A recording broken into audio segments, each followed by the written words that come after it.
Sige, hindi po ako. If you didn't do that, malamang nasagasaan na ako. I owe you my life. Tinidor mo ako dahil sa pagiging gahaman mo. Yun ang mga bagay na pinagsisisihan ko sa buong buhay ko. Tanging magagawa ko na lang, makabawi sa pagkakamali ko. Kaya naman kitang patawarin. Huwag ka lang aasa na tatanggapin kita. Parang basketball, game over na tayo. Tay, sino yung mga lalaki na yan? Kilala niyo ba sila? Tay, sabihin na natin sa kanila yung totoo. Patawarin mo ko, anak.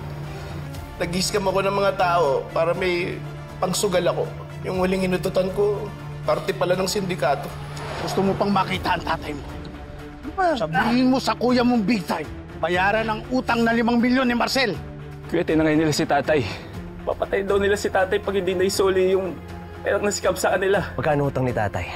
5 milyon. Pasensya na, mahal ko.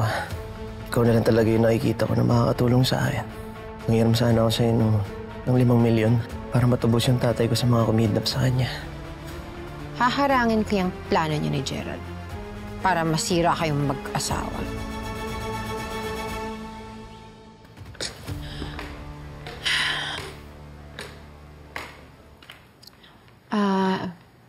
Love?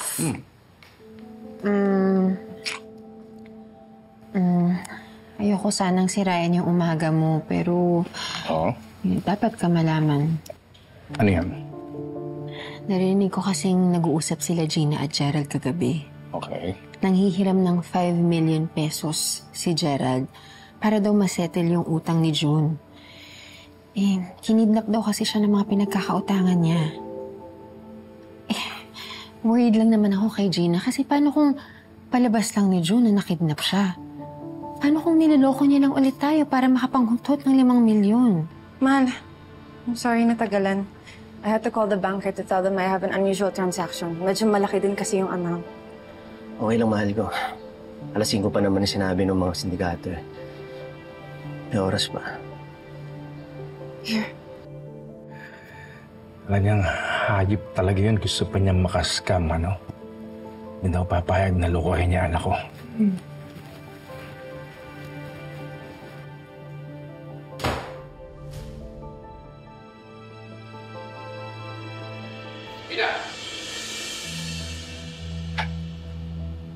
Ano na naman ang ginagawa mo? Wala ka ba sa isip mo? Pagkatapos ng lahat ng kasamaang ginawa ng biyenan mo sa'yo, sa ating lahat, magbibigay ka pa ng pera? Dad, mas komplikado na ang sitwasyon ngayon.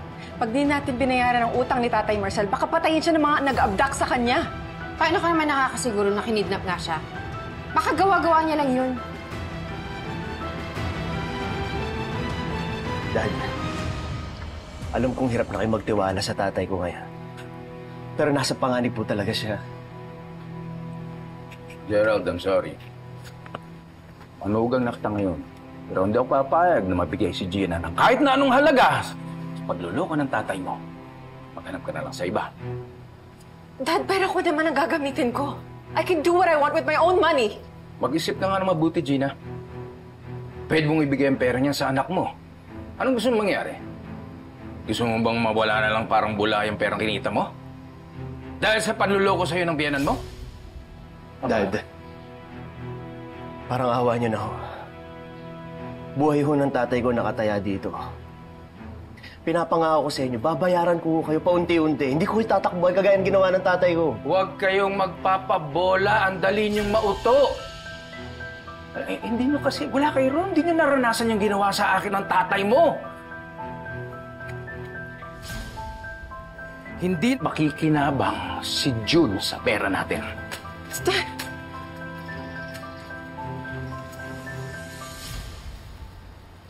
Dad, naiintindihan ko ang galit mo kay Tatay Marcel. Pwede bang tsaka na lang natin siya singinin sa mga atraso niya sa'yo? We have to prioritize saving his life now. Hindi niyo ba alam at hindi niyo ba nakikita ang ginagawa niya sa inyo? Ha? Binamanipulate na kayo. Ginagamit niya emotions niyo. Kita mo ikaw, umiiyak ka ngayon. Ginagawa niya yun para makunan kayo ng milyon-milyon para kaawaan mo siya. Alam, sinasabi ko lang sa inyo to. Dahil ayokong maranasan ninyo yung naranasan kong ginawa ni Jun sa akin. Tinutulungan ko kayo. Dad, hindi ho scam to. Nakita namin mismo yung bumugbog sa kanya. Kinidnap po talaga yung tatay ko. Mga sindikatong sinasabi mo, nakasama ng tatay mo, kasabwat niya yon para kaawan lang siya. Huwag mo na pipilitin. Hindi na mababago yung isip ko. Ha? Huwag niyo nang pipilitin dalawa. Hayaan mo na, mahal ko. Naiintindihan ko kung bakit ayaw na magtiwala at tumulong ng dad mo. Hanap na lang ibang paraan. Gerald, I suggest nalayuan mo na ang tatay mo dahil mas lalo ka masasaktan pag nalaman mong puro palabas lang ang lahat ng ito. Iwanan mo na siya. Layuan mo na.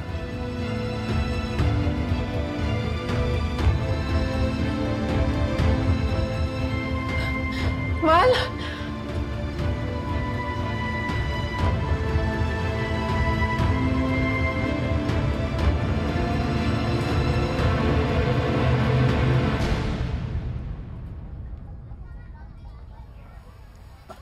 O kuya, anong po nangyari?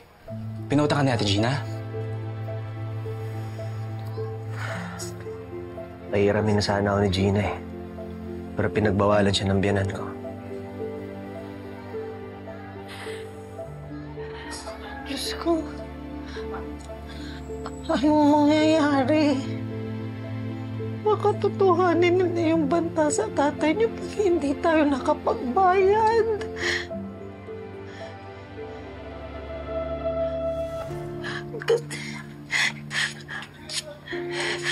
Kasalanan ko to eh. Kung sana hindi ko kayo pinagtabuyan ni Marcel, ligtas sana ang tatay niyo ngayon.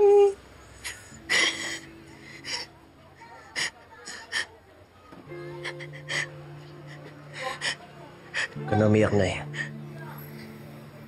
Ako nang bahala. Liligtas ko sa tatay.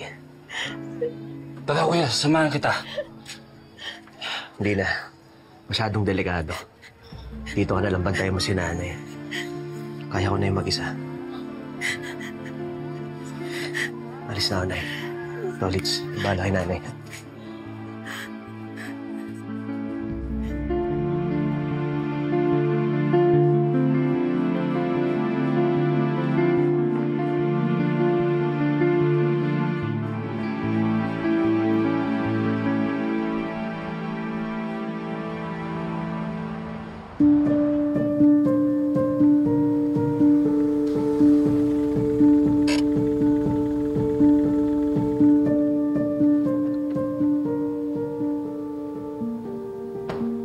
Kasi tatay ko. Ano?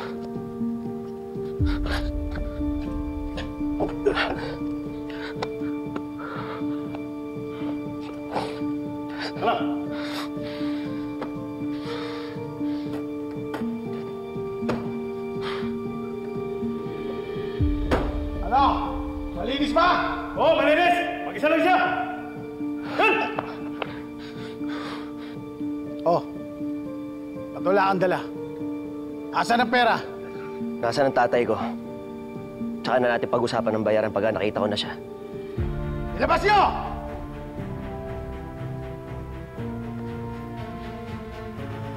Tay! Tay! Sige!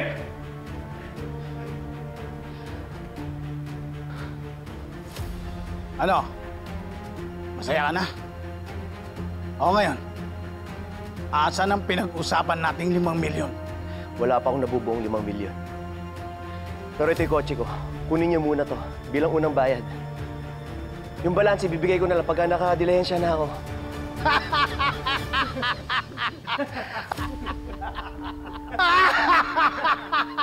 Ginagago mo ba kami? Ano palagay mo sa amin? 5-6? Pautangan? Gago pala ito eh. Wala pa akong hawak na ganyang kalaking halaga. Hindi naman ako'y mayaman eh. Yung pamilya ng asawa ko. Sinubukan ko lumapit sa kanila pero nabigo ko eh. Kaya bigyan niyo pa ako mahabang panahon. Siguro, mas maubliga ang asawa mo at ang pamilya niya na maglabas ng pera kung mas malapit sa kanila ang magiging hostage namin. Hawakan nyo! Hawakan nyo ako! Sandali! Huwag niyo idamay ang anak ko dito!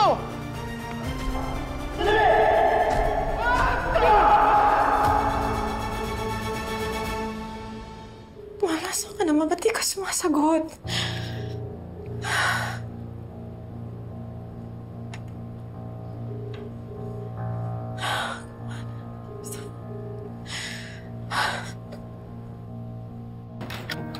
Ma'am, I'm sorry.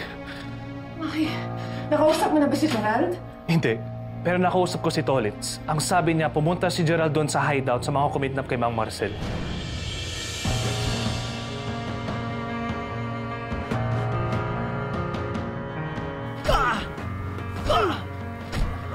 Ako ang may atraso sa inyo! Ako bugbugin nyo!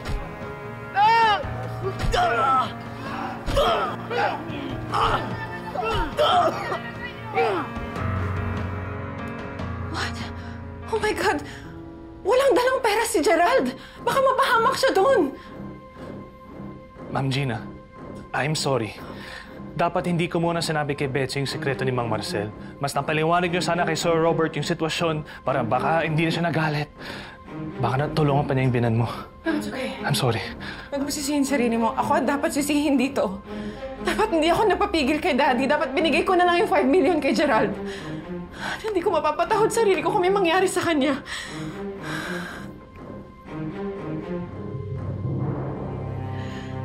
Answer the phone.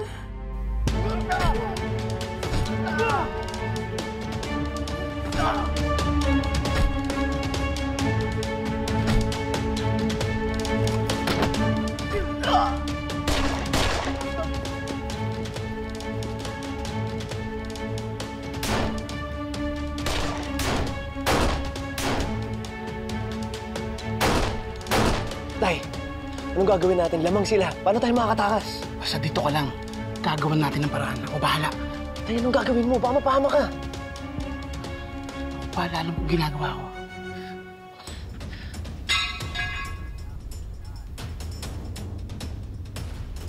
Pasukin nyo!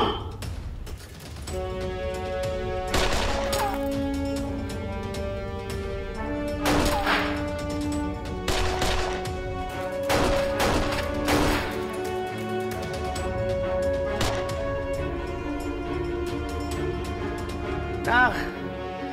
Ligtas na tayo. Kaya na makakawin na. Tara na.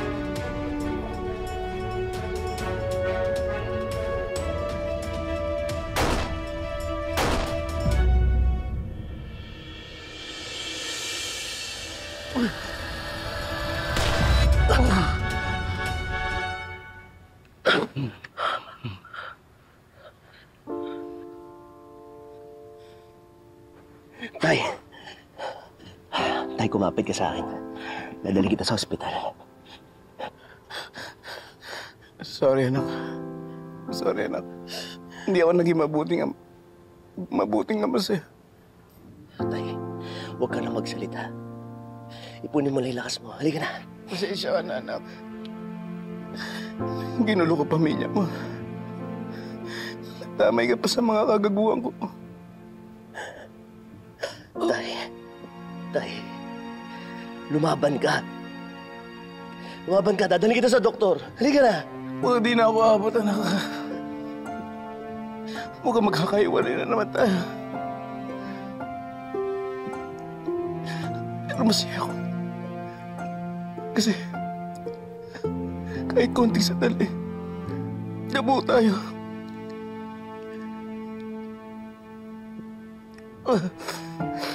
Tay, lumaban ka. Gagaling ka. Makakasama ka pa namin. Tumayo ka na dyan. Halika na. Mahal na mahal kita, anak. Tandaan mo yan. Mahal na mahal kita, anak. Tay.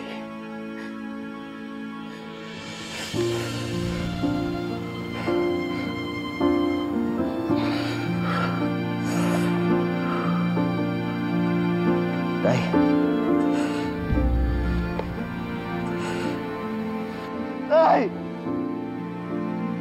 Tay! Tay! Tay! Tay, huwag mo kami ngayon, Tay! Tay! Tay! Tay!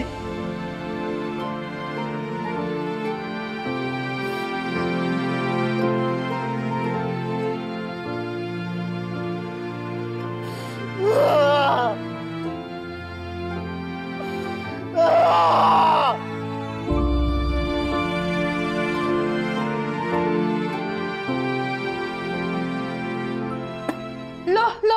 Gina! Oh, bakit ang haggard mo? Pati ba, Betsy? Wala ako sumut sa pang-iinis mo. Hulaan ko.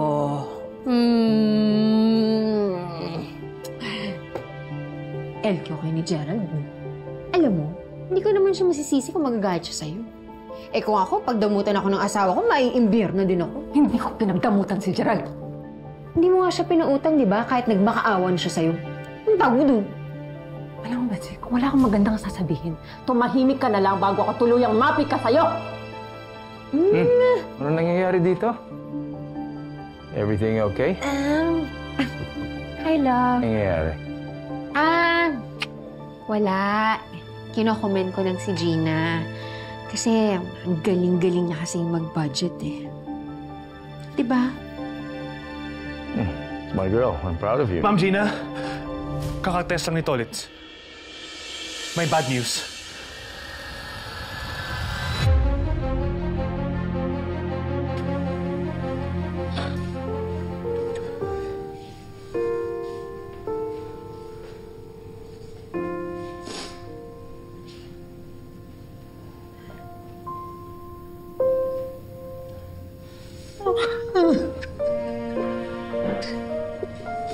Marcel, panawarin mo ako. Kasalanan ko to. Sana hindi ko na lang kayo pinalayan. Sana hindi nangyari to. Marcel.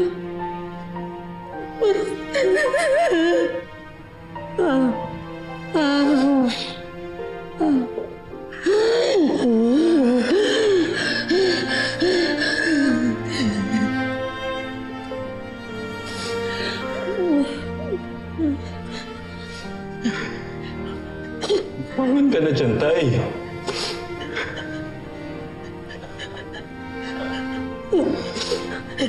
Maulay na tayo, Tay. Nayak mo si Nainora, oh. Ito, Tay. Tay!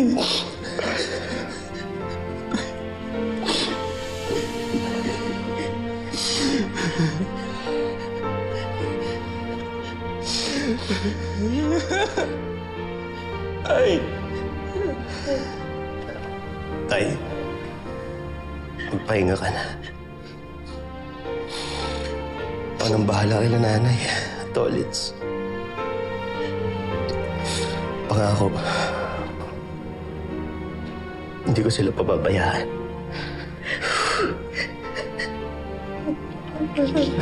Tay,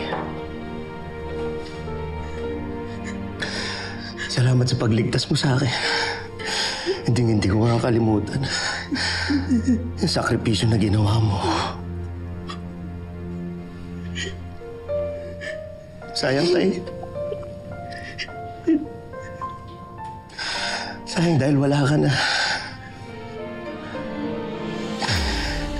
Hindi ko na masasabi sa'yo kung gaano ako proud. Nanak mo ko.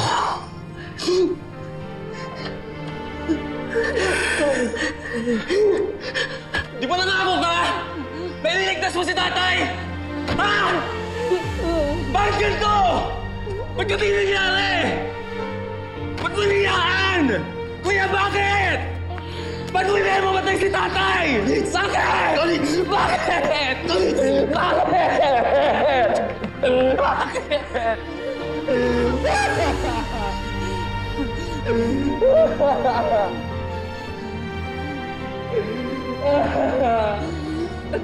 Maniwala ka sa akin. Ginawa ko ang lahat. Nailigtas siya. Pero nabigo ako. Patawarin mo ako, Tolly.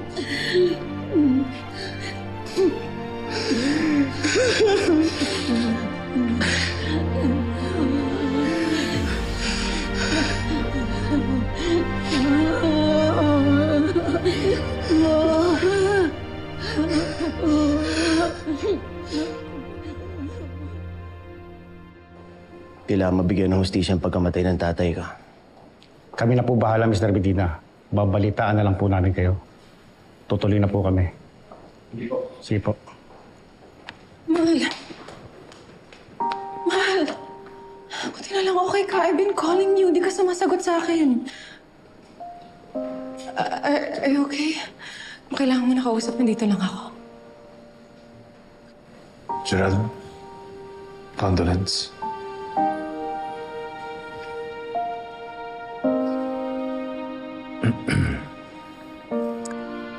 Nakikiramay kami sa iyo, Gerald. Sana hindi ka padalos-dalos with your actions. Paano kung pati ikaw ay napatay ng mga sindikato? Wawa naman si Gina at si Mindy. Ngayon naniniwala na kaya. Nakinidap talaga ng sindikato ng tatay ko. Ganun ko kasi yung pinipilit ko sa inyo kanina eh. Hindi ko kayo naniwala. Alam kong hindi na magbabago ang paghingi ko ng tawad sa nangyari sa tatay mo. But I'm sorry.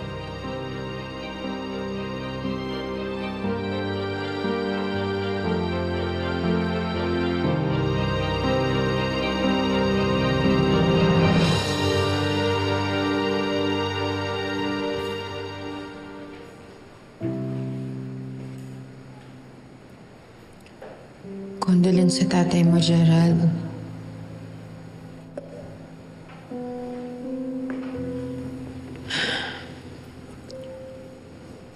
Alam ko, hindi maganda yung history ng asawa ko at ni June.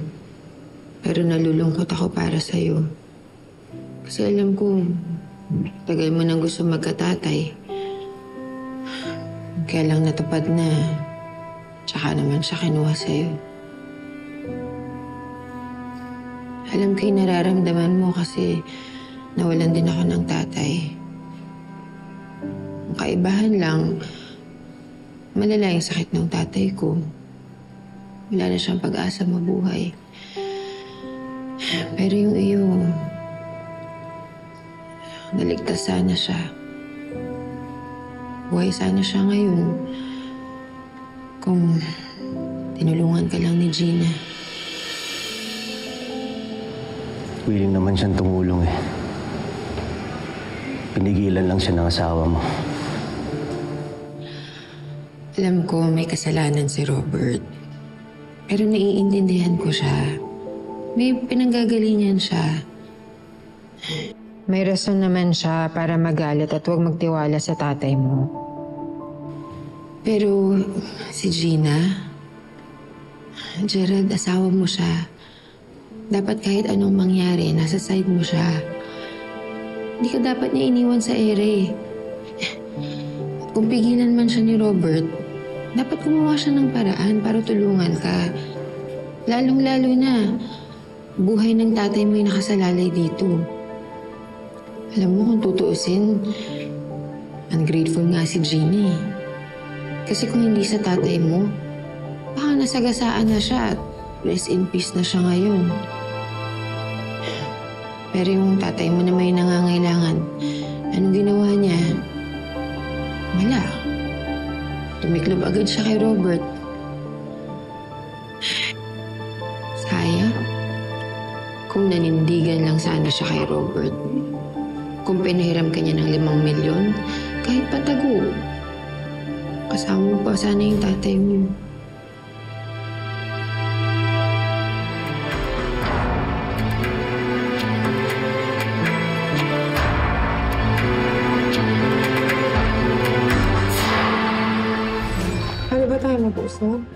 Sobrang nalulungkot ako na ganito tayo ngayon. Kasi tuwing nakikita kita, hindi ko maiwasang maalala yung hindi niyo pagtulong ng daddy mo sa tatay ko. Nora, kaya ka iniwanan ni Marcel eh. Hindi mo kinaya manindigan para sa asawa mo. Pasmado talaga ang bait mo eh! Pinagtutulungan niyo ba yung nanay ko? Hindi, inaawat ko nga sila eh! O edi ikaw na yung mabait, ikaw na yung perfect. Alam mo bagay sa'yo, sa langit, sana kunin ka na ni Lord! Tama! Marcel! Tulungan niyo! Ayos na, di ka ba tatay? Dito.